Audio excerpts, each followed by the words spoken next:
nit war a am understanding yaa ngi dégg ci lan mooy problème mu nit loolu lu dëgg la lu wér la man nangu naa ne nit ku nekk da nga war a seet lan mooy sa problème boobu nag nga def lu mu mënta def ak ni nga ko war a defee ba li yàlla dogal li nga xamante ne moo gën loolu jàlla suma problème dafa leer na ña nit yi nga xamante ne alxuraan gi la ñu bëgg a teg seen gannaaw nee ne loolu ñoom dafa jàll ci ñoom bu yàgga loolu nekkuloo xamante ne yonent bi alayhi salaatu wasalaam def na ko ci wàllum alxuraan donc ñun duñu ko def that is my problem nekk no loo xamante ne képp ku alxuraan mi ngi sax sa dëna dafa war a nekk sa problème képp koo xamante ne nee na laa ilaha illa allahu muhammadu rasulullahi sallallahu alayhi wa sallam loolu dafa war a nekk sa problème. Don't you think that is very strange? Don't you think that is very, very, very dangerous? That you are given a message. La ilaha illallah Muhammad Rasulullah. One phrase. And you cannot even spell it as it is in the Quran. You cannot even spell it as it was revealed by Allah subhanahu wa ta'ala. But you go through these elementary or whatever kind of nonsense or rubbish where you spend 20, 30 years getting these licenses and these degrees, thinking that you will earn a comfortable life. The only reason why you're doing it and that you'll be able to help people one day. When did Allah Ta'ala put that in the Quran? That your responsibility was to make a comfortable life, number one. It is not right. Abandoning the Quran is unacceptable.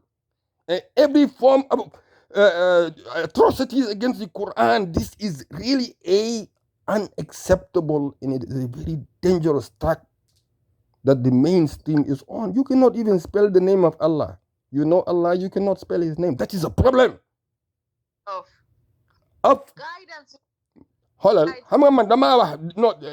on, don't give me this guidance thing. Are you going to start explaining? Are you going to start explaining, the meaning? No, déglu rek. Wait a minute.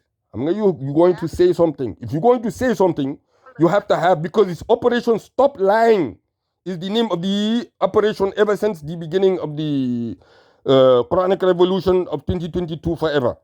This is the operation that began, that steamed off. So, problem is that people love to argue about things that they have no knowledge of. You cannot spell the name of Allah subhanahu wa ta'ala, and you know Allah. Allah is going to ask you, why did you not learn? My first command to Muhammad alayhi salatu wasalam was to learn. It was to learn. You say you follow Muhammad alayhi salatu wasalam? Yes. You learn? Yes. What did you learn? Oh, I did this and this, and I went all the way and got these degrees. That's what I did. That's what I learned. Is that what I told Muhammad to do? Alayhi salatu wasalam? No. Is it what he did? No. Are you familiar with how he passed away?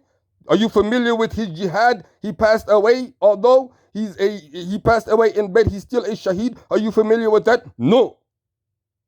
Then how are you following Muhammad alayhi salatu wasalam? Can you even spell his name?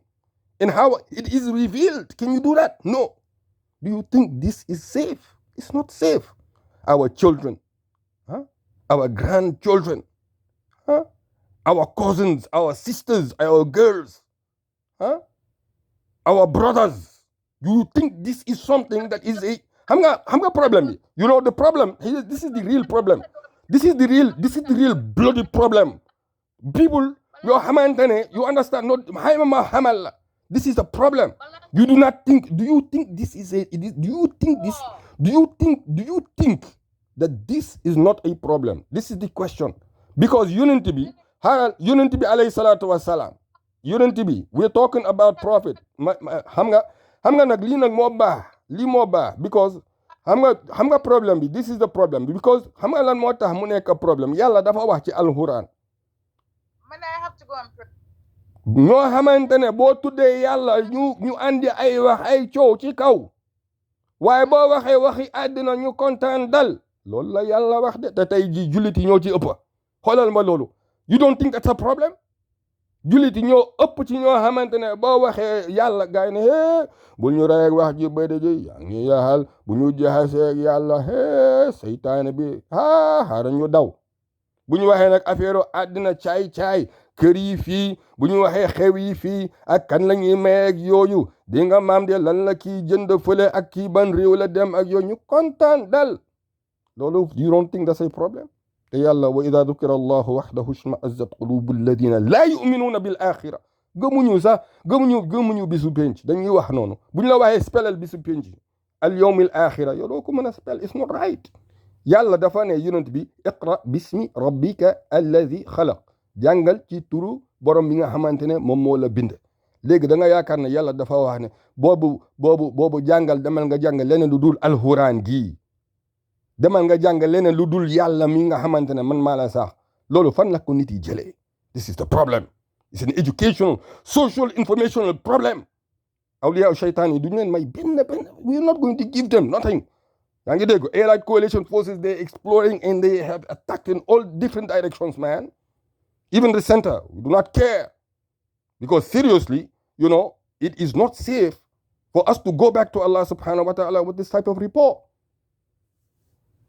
it is not right and we do not accept and we have every reason to wage our intellectual jihad fi sabilillah yes intellectual jihad the jihadul akbar wajahidhum bihi jihadan kabira there is no turning back this capital of the awliya of shaitan where people are coming from our Muslim majority countries that have already been enslaved by the tubabi ñu ñëw ci country bi di fàtte di bàyyi seen alxuraan ci gannaaw ñaata nit ñaata mbokk jullit ñoom ñoo am sa ay doom yoo xamante ne xam nañu dara ci diine xamuñu they don't know the first thing about Islam and they're teenagers adults it's a problem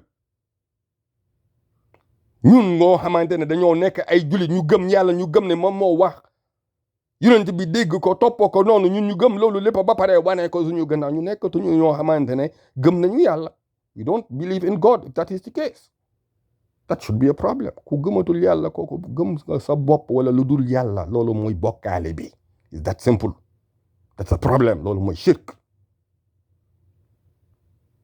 so nit yi dañoo war a xam to understand we all have our roles and responsibilities ku nekk daf ko war a doxalee ni nga xamante ne noonu moo neex yàlla ndax yow yaa ngi def so man suma boppa man suma boppa man dinaa la xamal ñaar ba ñetta xam nga man suma boppa man suma boppa dinaa la xamal ñaar ba ñetta neel benn nga naan malan neel benn doo wax benn man boo waxul benn dinaa xam ne yow nekkuloo di ma déglu because da nga bëgg a werante bu fekkee da nga bëgg ñu waxtaan mu leer da ngay wax benn ma xam ne yaa ngi déglu ne ko affaire bi ñun wax nañu bu yàgg ñun coalition forces yi duñu si jigéenee noonu tubaab bi gis nga li ñu def ci Buffalo bi xanaa Buffalo bi ñu dem foofu ñu rey foofu you know 10 people 10 black people 10 black African American indigenous American native African American lañ fa rey you think that is some kind of a joke ñun ñi nga xamante ne ñun dañoo ñëw sàq leen lu dul yàlla kese la nga moom moo ñu tax a jug ñun xam nañ ne yàlla duñu bàyyi ci biir yàlla dañu ci fekk because ñun ba ñu waxee domestic terrorism we spoke of domestic terrorism prior to the days of the revolution of the declaration I should say of the revolution of the Quranic revolution of course we're not talking about any other revolution at this time the Quranic revolution ñoom ñu def loolu fii nga foog ne and do you know why est-ce que xam nga lan moo tax ñoom ñu def ko moom daf ko def because te daf ko calculate he waited to find out where most black people would be walking he wants to kill as many as possible because white people are not getting anywhere in the reproduction system it's bad this is probably the worst of the performances that white people have ever had in their entire lives no matter how much they have of this world as far as them increasing it is not the case they are actually decreasing loolu la yàlla bind loolu moo ko naxari li yàlla bind moo ko naxari moo tax mu dem def loolu yow nga yaakaar ne and what do you expect us to do absolutely nothing You would expect us to be cowards, yes. You expect us to be among those who are standing there giving misguidances in those pillars all across the Western Hemisphere, or as we already declared. You're expecting that. We're not going to follow that falsehood of their brand of Islam. As a matter of fact, we don't follow Islam, we follow Al-Islam, the Islam. It's a special divine peace for a lot of people who do not even understand the meaning of Al-Islam. Majority of those who do not accept Al-Islam is because they don't even understand what the word means. A divine peace from your maker. How can you turn your back on that and say, I don't want it? You know you have a creator, yes. You know he has anything and everything, yes. He has peace. Do you want it? No. Why not? Who would say no? Only one who has, you understand, lost their minds. Only one who does not have the ability, but those who are thinking intelligently will never say no. Or they're just being, whatever, animal of a characteristic that they want to display at that time. We will fight to the very last breath, yes. They don't, after African American, yaa ngi dégg ñëpp ñoo ci tegu ci African American ku dul white man bi dongo moo ëppale alal ci America, you understand, black man bi. And that is after 400 years of enslavement. And you accept that you were wrong for enslaving our people. And you said that you will give them 40 acres. Every one of us should have received 40 acres in a mule. Man suma boss man suma boss xam naa yàlla dina maa ko jox man nekkuma dina laaj suma waaye suma boss yi maama ak maamaati maam man soxla naa ko loolu bu ñu ko fayee we will be the first in line jox ñu ko just pay our dues. That which you promised to our ancestors, pray us that we will be, and don't worry about the rest. Serious. Oh, yaa ngi dégg, but you're not going to do it until you accept Islam. If you accept Islam, then we know you will do it. If you don't accept Islam, then that means that obviously the one who does not accept peace or does not work towards peace, they must be working towards war. And we have no problem. Our war is fought by the junta. Allah subhanahu wa ta'ala himself said so. So there we have it. Man, there